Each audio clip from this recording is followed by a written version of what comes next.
Support for the Blueprint podcast comes from the SANS Institute. If you like the topics covered in this podcast and would like to learn more about Blue Team fundamentals, such as host and network data collection, threat detection, alert triage, threat intelligence, and more, check out my new course, Sec 450 Blue Team Fundamentals.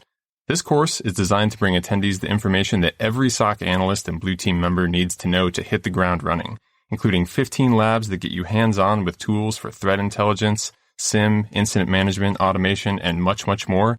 This course is everything you need to launch your Blue Team career. Check out the details at sansurl.com/450. Hope to see you in class. This is the Blueprint Podcast, bringing you the latest in cyber defense and security operations from top Blue Team leaders. Blueprint is brought to you by the SANS Institute and is hosted by SANS certified instructor John Hubbard. And now, here's your host, John Hubbard. In this episode of the Blueprint Podcast, we speak with Tanya Janka of We Hack Purple about AppSec, DevOps, and DevSecOps. We discuss what they are, why you need to know about them, and the consequences of ignoring these new and critical fields. Even if you aren't a programmer, these technologies are quickly paving the way into the future of IT operations, and not knowing what they are means you'll quickly be left behind, which of course no one wants. So buckle in and let's discuss your role as a Blue Teamer in the new world of DevSecOps today on the Blueprint Podcast. All right. So today on the podcast, we have founder and CEO of the We Hack Purple Academy, accomplished application security author, podcast host, DevSecOps expert, Tanya Janka. Tanya, thank you so much for making time in what I'm sure is a very busy schedule to be on the podcast today. Thanks for having me, John. So as I have hinted at with the intro here, you have your hands in a ton of different subjects and expertises. Could you give our listeners a little bit about your background and your expertise? Sure. I was a dev for a really long time, I think around 17 years. And then I met a hacker and he said, you should work in security. And I was like, no, security's lame. Writing software is the best. But I've also been a professional musician for most of my life. And he was in a band too. So then obviously our bands had to play together and we became friends. And for a year and a half, he just broke me down slowly until I agreed to try to become a pen tester. Very opposite of most people's interaction with how to get into security. And then I was briefly a pen tester before I discovered that there is this field called application security, which is sort of halfway between the security team and the dev team, if that makes sense. And also that you got to be social, you got to hang out with devs, you still got to smash things. I'm like, this is the best of all the worlds. And so I've been doing application security for quite a few years now and just totally loving it. Very, very cool. So, everyone always has an interesting story on how they get into InfoSec. So I love hearing the various routes that people take. So AppSec and DevOps and this kind of world that you live in is not something we've covered on this podcast before. So I wanted to make sure before we kind of dive into the meat of it, for those listeners who might not also be in this world, and I'll start off with saying I'm not really in that world specifically. So excuse if I have dumb questions. AppSec, DevOps, and all of that. Let's start off with what is application security to you on like a day-to-day basis? Yeah. So application security, the idea of it is it's all the things that you do to try to make sure that the custom software or even the software you buy is actually secure, or it's at a security posture that you feel safe using it. And so that can mean for me, teaching a whole bunch of devs about a mistake that I keep seeing in their code. It can be about adding some extra security tests to their pipeline. It can mean me doing some security testing or automating a bunch of tests to go out and then like reviewing the results, talking to the dev about the results, and then usually quite a bit of negotiation about, well, I know you have this deadline Friday, but there's this one critical that really has me concerned. And so there's like a lot of social stuff and talking and persuasion. So you might be awesome at sales if you're awesome at AppSec. So it's kind of that job where you're the one that, you know, kind of makes sure all the steps happen during the system development lifecycle so that your app is in good shape at the end. And you sort of try to teach the devs and enable them to make secure apps. Gotcha. So I'm sure I know the answer to this, but to make it explicit, what are the consequences or issues that arise if you do not pay attention to this? What's the common big impacts you see for failures? So I've seen a lot. I've seen some where there's going to be an acquisition and merger, and then the company looks and all the apps are really old and legacy and awful, and they're just totally dumpster fires of security problems, and then the acquisition doesn't happen. I've seen it where just so many companies are dealing with security incidents basically all the time. Their staff's super stressed out, and then that means they can't do all the projects and normal stuff they're supposed to be doing. I've seen quite often, we've heard of ransomware, we've heard of malware and stuff. So there are different types of attacks that happen on software than that.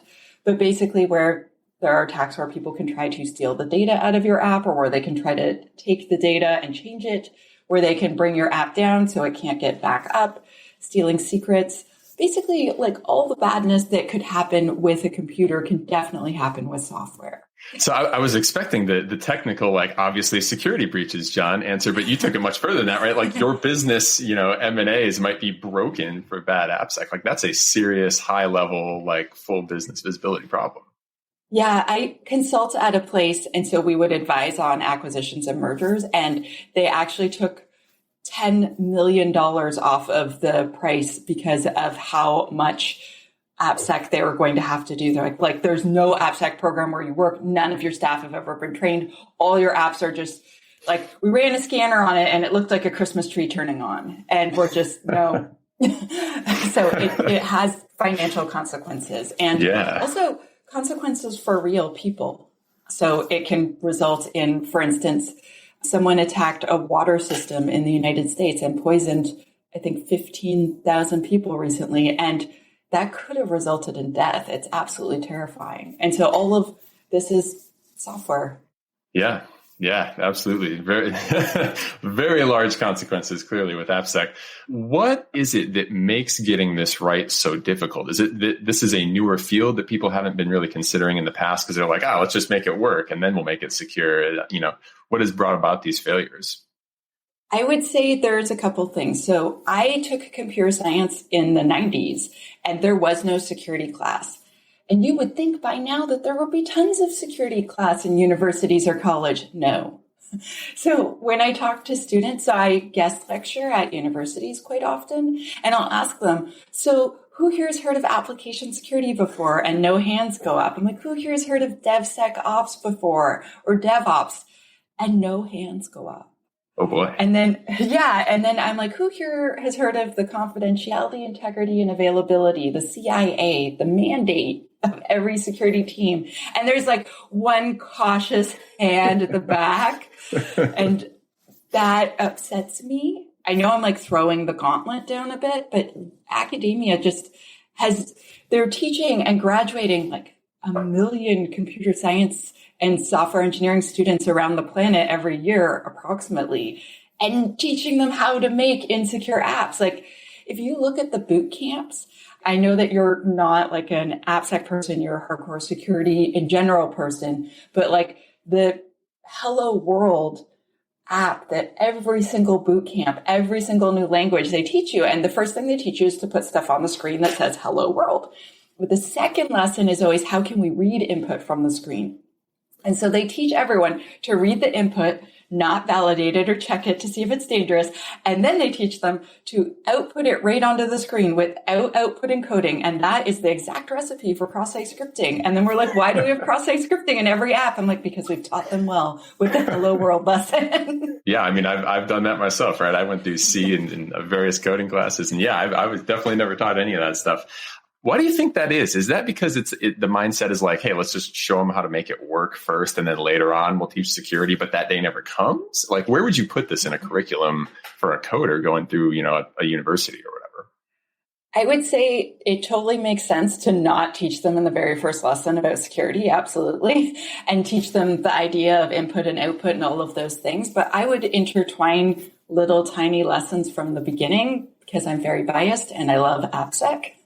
But also because teaching someone how to do something wrong repeatedly for a long time means that's where their muscle memory is. Like, I don't know if you've ever played an instrument, but I play drums and guitar. And so like once I learned how to do basic drum beats, then I could just sing at the same time. But if I needed to learn like a more complicated drum beat, I couldn't sing anymore. And so if we drill into them the wrong way for a long time, their muscle memory will keep going back to that, unfortunately. So again, like me throwing the gauntlet down with academia, I feel like it's a big pyramid scheme.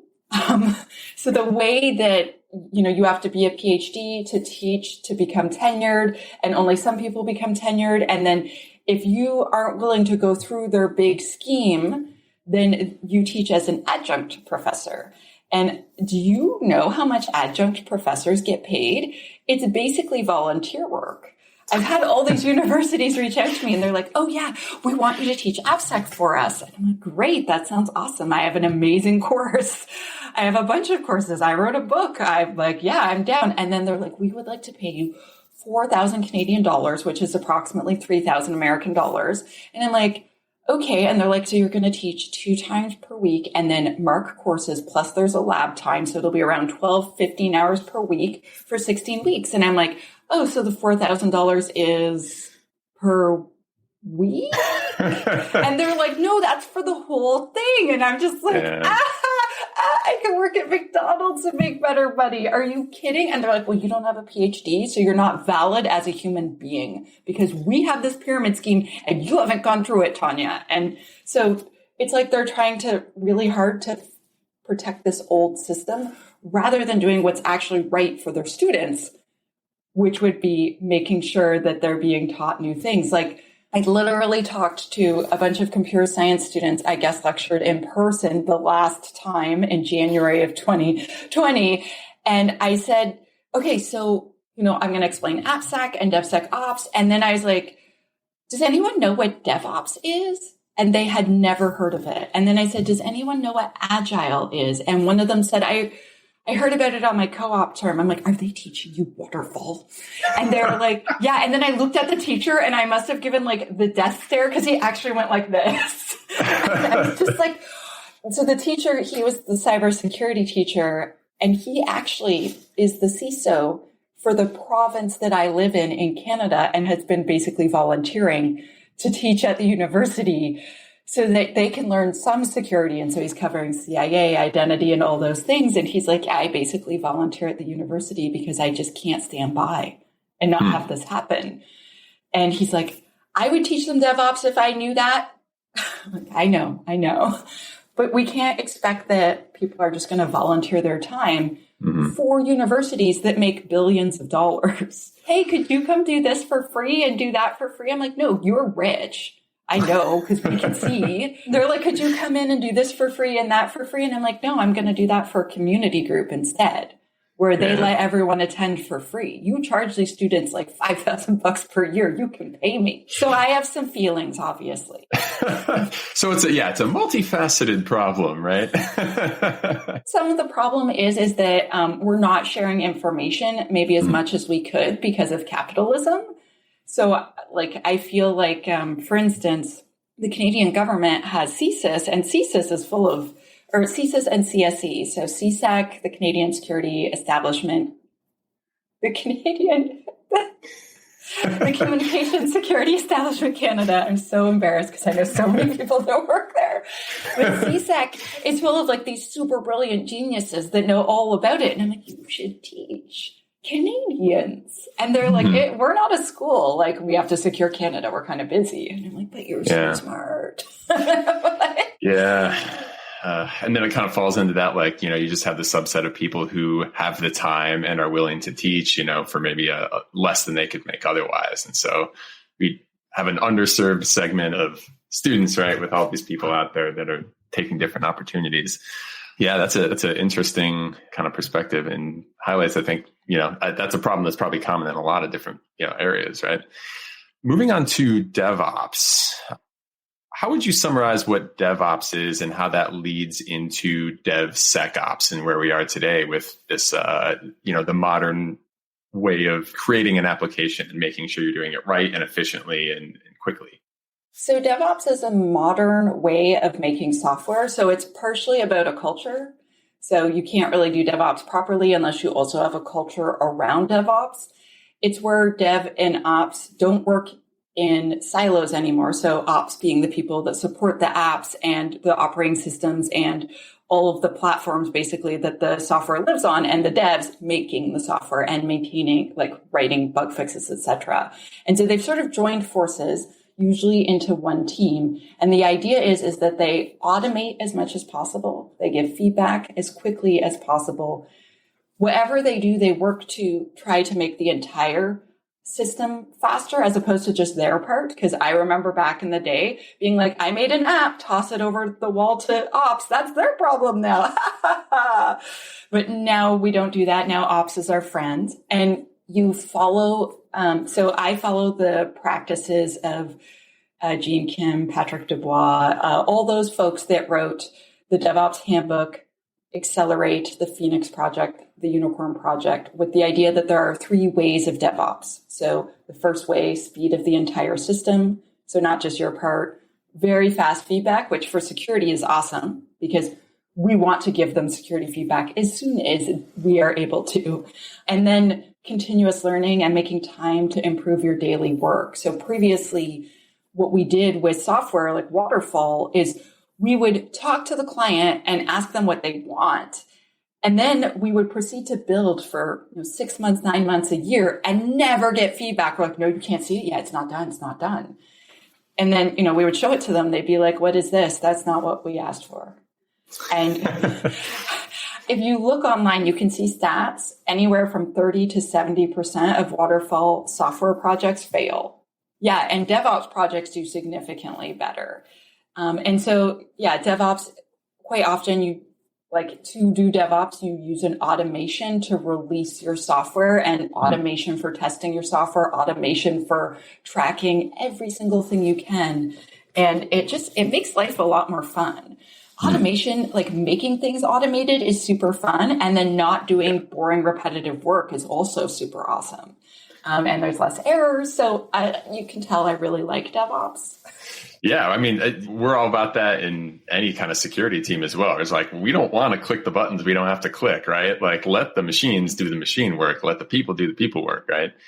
Yeah. And so maybe that's a good segue into then bringing the word sec into it, right? Because that's DevOps, right? And so obviously DevSecOps then is bringing in the security team. And how do all of those 3 teams then work together to form this new world of now DevSecOps? Exactly. And also, basically, it's adjusting whatever your application security activities are to fit into the processes with the DevOps teams, right? So I've seen organizations where the security team is like, they're over there doing their DevOps, and I wanted to do a code freeze for 3 weeks, and they laughed. It's like, yeah, because if Dev and Ops are doing sprints, your work needs to fit into sprints. If Dev and Ops are using a pipeline, some of your work needs to be in a pipeline, and you need to get to know that pipeline.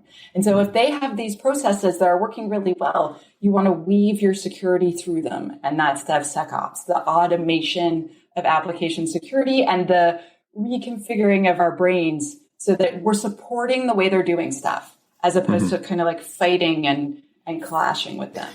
Yeah, as opposed to like trying to, at the end when they think they're done, be like, oh, also, what about security? And then everything just kind of breaks and it delays problems, right? I think the word that's used in the terminology is shifting left, pushing left, whatever you want to call it, right? Is the way of phrasing that? Yeah, we want to start security earlier in the system development lifecycle and be there every step of the way with you in a friendly way, not a creepy way.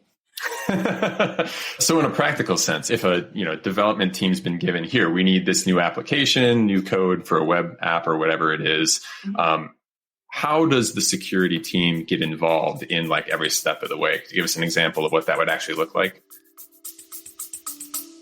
We'll be back after a quick break. If you're enjoying this episode, then you're undoubtedly interested in building the strongest security operations team that you can. For those who want to go even deeper, did you know that SANS has not 1, but 2 courses that cover security operations centers as well? For the leaders, managers, and directors out there, my co-author Mark Orlando and I offer 551, Building and Leading Security Operations Centers. This course covers building your team, your physical and virtual workspace, getting the right data into your tools, and then focusing on security priorities through everyday execution of important security tasks and building the best SOC team possible. For the technical practitioners out there, my course Sec 450, Blue Team Fundamentals, Security Operations and Analysis is designed to cover everything you need to jump in being the best SOC analyst that you can be. We cover important data types, SOC tools, security logs, malware, analysis technique, automation, and much, much more. In addition, if you want to prove you can deliver the best on any security team, both courses have an accompanying certification available from GIAC.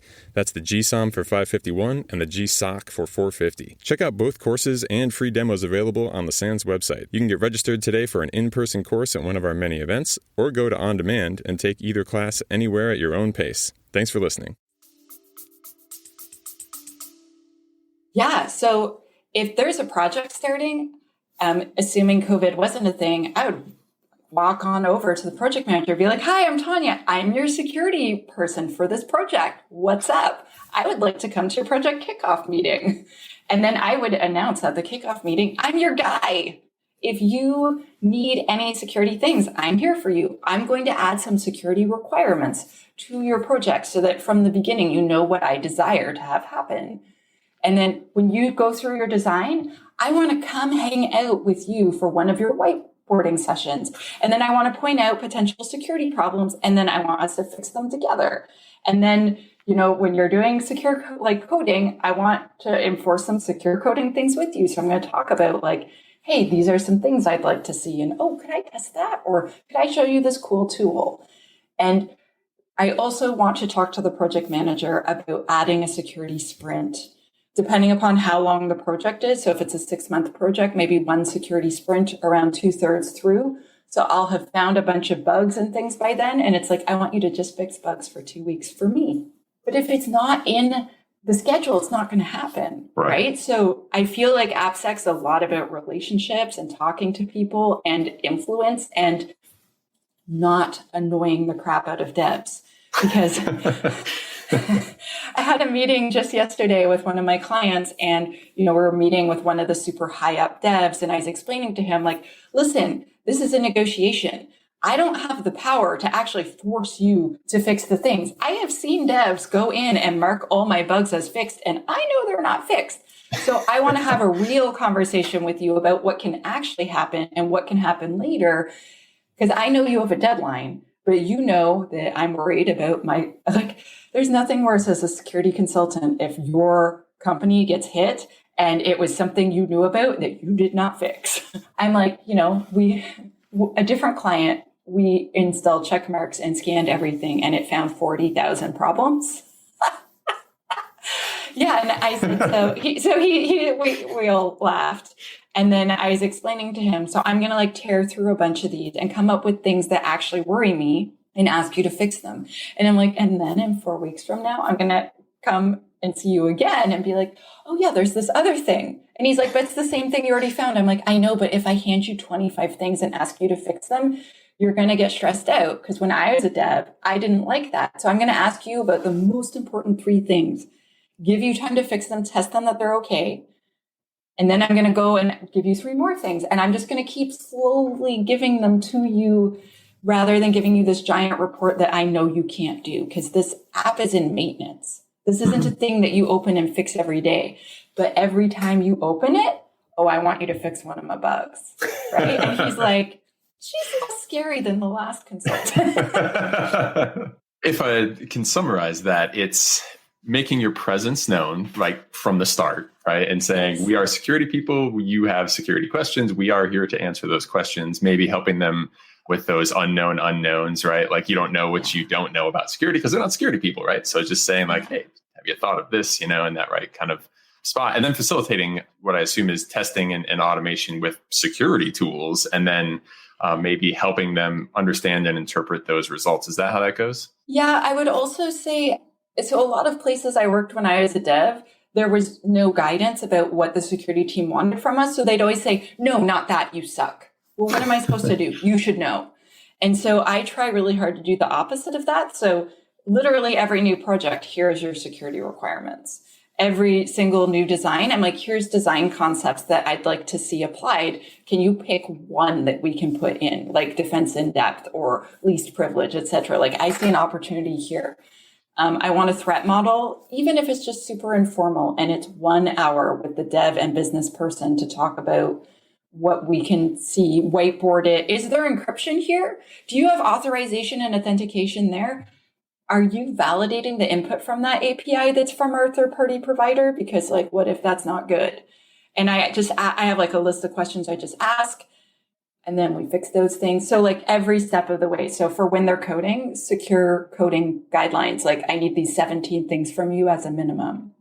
And so every single step, I have something for them in the SDLC. And I know that people say, well, DevOps, it's continuous. Yeah, I know. So, but you still need requirements. And so if you're going to add a new feature, I'll add security requirements to your feature requirements. Mm-hmm. Right. And that's not shifting left.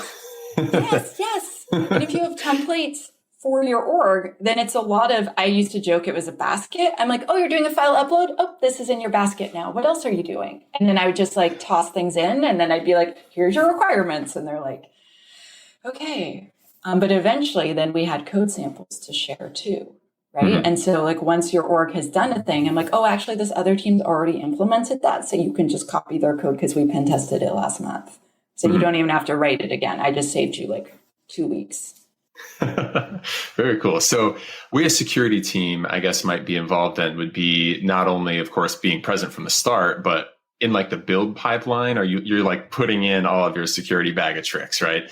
And, you compile a new version that runs through code analysis, it goes through your vuln scanner and all that kind of stuff is happening like every single time. I would say it depends. So every org has a different level of security they need, and they have a different level of speed that they need. So if a team releases once a week, I'm going to put every single big bang in there. But if a team releases 12 times per day, it's like, okay, so I'm going to do a full SAST scan, like static application security testing every Friday. And I'm going to look at the results on Monday and tell you, but I'm just going to test the little part that you just changed on every release. Right? Because with SAST, to get a good picture, you want to do a full scan, but a full scan every time means devs don't like me anymore. It can also be, so for instance, you can do things before the pipeline as well. So let's say someone's going to check in code. You can do something called a pre-commit hook. So as you're checking it in, you can have it scan the new part and say, you know what, that looks like a secret. It says connection string, and then it says password equals. And I'm uncomfortable with this. So I'm going to just spit your code out and not check it in until you know this looks like a secret. Could you please check yourself? And so then you can, first of all, stop a security incident, but also it never even got to the pipeline. So we just saved a whole bunch of time, if that makes sense. Yeah. And so there's like things you can do kind of in the pipeline. There's things you can do in the code repository. So like the code's just sitting there. Mm-hmm. And I'm like, oh, I could just run a SAST scan against that once a week and not put it in a pipeline and then not slow anyone down. Or if you're doing dynamic application security testing, so apps like Burp Suite, Neuralegion, or like NetSpark or Acunetics, etc., you can have your QA team. So there's like a lot of awesome QA teams. And I usually try to be their friends because they're an awesome ally. Also, like, I like tech people, but specifically because I'm like, ooh, I can teach you security tricks and you can give me some of your automation files. So they'll record all these super cool GUI tests that are all automated in something called a HAR file, HAR. You can feed that in to a DAS scanner, to a lot of them that are on the market, and then it will just perfectly follow exactly their testing. And you could put that in a pipeline and spend 10 minutes with your DAS scanner, and that's it. And it's very directed at specific things. And then it skips everything else. And then you can test that outside the pipeline, because sometimes DAS get lost and they'll just be like scanning all over the place. And like it, especially if you're doing any sort of dynamic pages and it's like, oh, I got lost and I'm just going to scan forever. And it spends a lot of time. It gives you more false positives that way. And so, yeah, I tend to talk to clients and see how much patience that their dev team has for them putting things in. And if they have a QA team that's already doing these awesome automation files, because that means they'll keep them up to date, right? And so it's about like what they already have and how well you can serve them. I hope that makes sense. Yeah, definitely. So it sounds like it's a lot of, I don't want to use the word social engineering, but to some extent, like working with people in the way that meeting them in the middle and what they're willing to deal with, and also finding that balance between how much can you test, how frequently, and, like this is a short test, we'll do that every time versus this is a longer test. We don't want to slow it down, but we still need to do it. When is the right frequency to balance with that? Yeah. And also a lot of working with devs to help them actually fix these things. Yeah. So I've worked at a ton of places where they're doing amazing testing, like absolutely awesome. Like they have 7 tools doing amazing things. No devs look at the results. Nothing's getting actioned. They're like, we need 1,000 patches.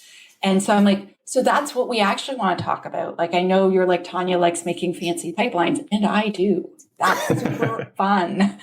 But I'm like, what we need to talk about is like, why aren't they fixing the things? Are we not giving them the time? Do they have no idea what these results mean? Are these results going out into some weird third-party dashboard that's not where they look at their bugs? Can we connect those two? Like, what are our options here?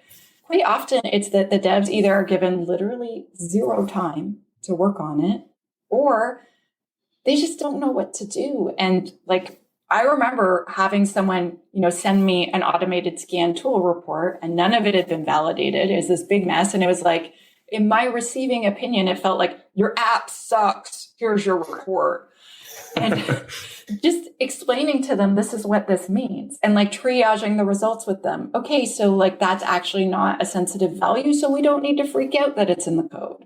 Mm-hmm. I'll suppress that result from now on. Thanks for telling me. Right. And so, yeah, there's a social aspect to it that I really like because I'm an oddly extroverted computer science-y person. So one of the other things that I caught on that you said was, preventing issues and incidents like kind of before they happen. And just, obviously a little bit of prevention is going to save a ton of money downstream if you didn't do it. One of the big incidents in the news right now, the SolarWinds supply chain breach, right? We're going to see a ton of stuff probably like this in the future because honestly, everyone's getting better at security and it is getting harder to hack people, right? We're getting into zero trust. We're getting into all of these awesome DevSecOps pipelines and it's getting harder. So they're like, all right, we got to go upstream and infect the vendor or whatever and push it out as a trusted program. How might a DevSecOps pipeline or philosophy or strategy set up in an ideal organization prevent that kind of thing from occurring, before the point where it's, the backdoor has been installed and pushed out to people? So part of SolarWinds was that they are so crucial to so many other systems that they were a very, very, very high value target. So they need to have a significantly higher security posture than the average company. So a lot of my clients are like, but SolarWinds. I'm like, we are so unimportant compared to SolarWinds. You don't want to spend $25 million protecting something that costs $1 million unless it's state secrets. But with that aside, I think SolarWinds had 2 major problems that I'm aware of. And one was that their private key was stolen. And so that's about secret management, right? And so we briefly talked about scanning your code for secrets. I don't know if the key was in the code. Gosh, I hope not. I hope not. But so part of that is like secret management and how to do that really well. And then the other part was that it was a supply chain attack. So they put something very bad into a component that they knew that SolarWinds needed to use to build their software. And then SolarWinds is used to build all these other things. And so we can protect the software supply chain in a few ways. So one is by using software composition analysis tools, or SCA. And so what they do is they look at all the different components that's in your software. So all the code that you did not write, but that you are still putting in your app and therefore is still your risk. And they basically compare it to a bad list. So each SCA company has like a bunch of software security researchers that will look at a bunch of the things. And then they also go by like ExploitDB and the CVE libraries and all of those. And they create this stuff's bad. list. And then they look at, oh, Tanya has this NuGet package and that one looks very bad. It has these known vulnerabilities. So that's one way that you can do it. So I recommend that to everyone that's making software, that you verify your third-party components are okay with an automated tool. The tools are expensive, I'm not going to lie, but they're highly accurate. So it'll tell you, like, you have this version and we know there's this wrong with it, but there's a lot of false negatives. If you have something like SolarWinds where you need to have a very, very high level of assurance, you can review the components yourself, which I know sounds absolutely awful and a lot of work. So there's some companies like Sonatype and JFrog where they have a security team of security researchers that review in depth certain packages, and then you can proxy, basically download all your packages only from them. And then basically you only get like 10% of all packages in the world to play with to build your software, but they know they're secure. So that's an option, or you can literally review them yourself. From what I understand, IBM does that. IBM's gigantor, so they can afford that. And they literally, as of a few years ago, reviewed 100% of them themselves. The average company, that's just absolutely out of reach, right? But if you're Microsoft, you're Amazon, you can actually review them yourselves. But for the average company, I would say if you can buy a software composition analysis tool, or even like manually check your repository. So let's say you're like, okay, so I'm a .NET developer. I have a bunch of NuGet packages. I'm going to manually look them up on MITRE.com in their CVE database and just see if they're there. You will miss a lot of things, but you will find some things wrong. And so if you have absolutely no budget and for some reason you have tons of time to have security professionals do manual toil, that's an option as well. And so, for instance, I've seen companies in countries where the cost of labor is very, very low doing things like that. So there's a bunch of options that could help. If I had more details specifically about how the private key was stolen, we could talk about that, but I don't have it. And I wish the Solar team's incident response team a lot of hugs, because I'm sure they need it. I feel for them. I really do. Yeah. And I mean, to me, it's really less about that specific breach and more so just that we're going into a world where everything is going to be, infrastructure as code and serverless and containers and like all these buzzwords, right? All of it's ultimately going to be like, you're representing what you're building and running and deploying it all the time in code. And so something's got to check that, and you want security part of the process, right? Infrastructure as code is so awesome, because as a dev, I'm like, oh my gosh, infrastructure is mine now. And so you can scan it for vulnerabilities, just like you can regular code. You can check it into your code library. And also you can do security as code. So you can actually code in and make templates for all the different security configurations that you want, so then you can enforce them. It's beautiful. Really, infrastructure as code is cool.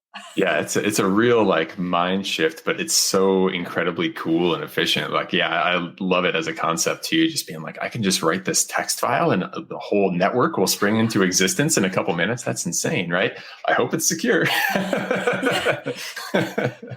I was working at Microsoft. I went on Microsoft Ignite the tour. So they did like 19 countries and I did like 10 of them. And so then someone else had to do my security talks at the other 9 countries. And so I made infrastructure as code to release out so like I put like garbage into Azure. It was like SQL injection, cross-site scripting, malware. I was just like load vomit into Azure. And then like I showed them how to like trigger the things so that they could go investigate on stage and stuff.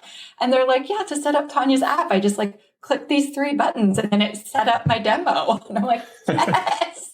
I was very proud of myself.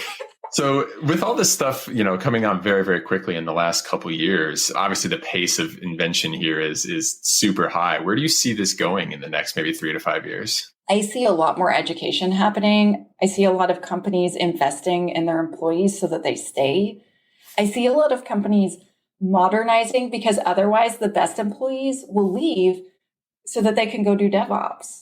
Right? Like I've seen people quit and they're like, I want to go work there. It's like a $10,000 pay cut, but they're doing cool stuff and I want to do that. And so I see a lot of companies, in order to keep their awesome resources, like training them more and like letting them do the cool new stuff. I also see a lot more breaches.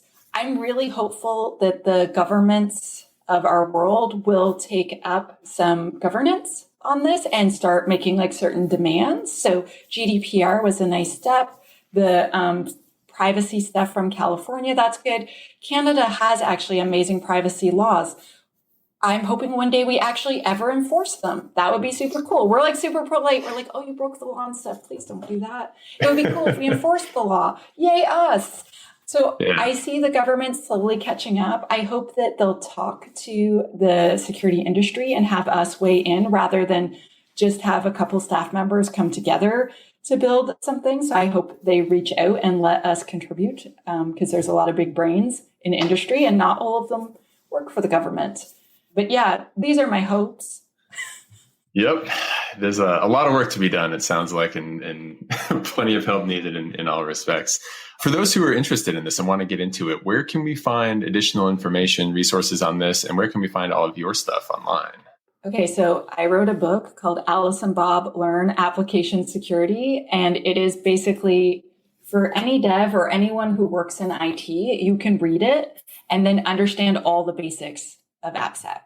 And I wrote it, so I don't know if you know, John, you do not make money when you write a book, but I was just like, I need people to know this. So if you're a dev out there listening to this, please read my book. I run a training academy on like how to do application security, and it's called We Hack Purple. So if you go to wehackpurple.com, there's that.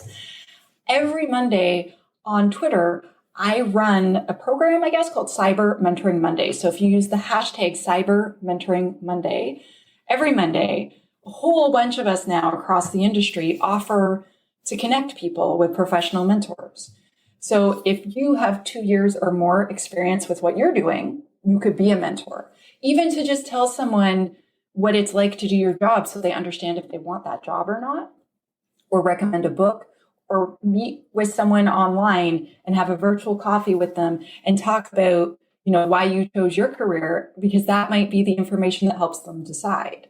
So if someone wants to get into this, they should use that hashtag to try to meet people in the industry who will help bring them in. My book, at the end of each chapter, there's questions like, if you were going to secure a car operating system, what would you do? And so there's an answer key, but it's very minimal. And so starting March 20th, I am going to do free online open discussions for 3 hours once a month. And I'm going to invite a bunch of guests from the industry to discuss the questions, and the public are invited to watch and interact with us via YouTube. So if you want an invite, and it's all free, because I'm really good at AppSec, I'm not very good at business. But basically, go to aliceandboblearn.com and then, give me your email, and I'm going to send you invites to all 11 sessions. So we're going to finish around a week before Christmas this year, and we're going to go through all of them and discuss every single question. If you read the book, you'll understand better, but if you don't, you'll still learn a lot, because basically I'm going to invite, lots of people from OWASP, people from just different areas based on whatever chapter it is, so we can talk about it and hopefully help spread the word of secure software. Fantastic. Well, thank you very much. So we've got a book, we've got We Hack Purple, the website, we've got the mentoring. Anything else you want to shout out before we close it up here? My company is giving away a free mini course with AppSec. So there's always like 1 or 2 or 3 AppSec people and then thousands of devs. And so you have to scale your team. So I made like this little mini course that we're giving away for free about how to scale your security program without extra security dollars. So if you go to newsletter.wehackpurple.com, like you join our mailing list, and we're sending out invites. And then next month, we're going to run the free incident response course as well. And it's how to respond to incidents that have to do with software, because it's different. And like how to prepare and prevent incidents. And yeah, my marketing team's like, what if we just gave a lot away for free? I'm like, I thought we were already doing that. So I'm like, okay, sure. Awesome. Well, very, very cool. Thank you so much for all the insight on AppSec and DevSecOps. Hopefully we've inspired some folks to chase this path as a career. Sounds like it's going to be something that's going to be needed far into the future. So thank you very much again for appearing on the podcast, and we will see you around. Thank you so much, John. All right. Catch you later. Hey, Blue Teamers. I hope you enjoyed today's episode of Blueprint. If you've got a second and want to help support the podcast, please subscribe and leave us a review on Apple Podcasts. It would be really, really meaningful to us. And if you have any ideas or suggestions, I would love to hear them. Your reviews are going to be one of the best ways to help others find this podcast. So anything you could do would be a big help. As always, thank you for listening. You can connect to me on social at SecHub, SecHubb on Twitter or on LinkedIn. So until next time, thank you for listening to the Blueprint Podcast.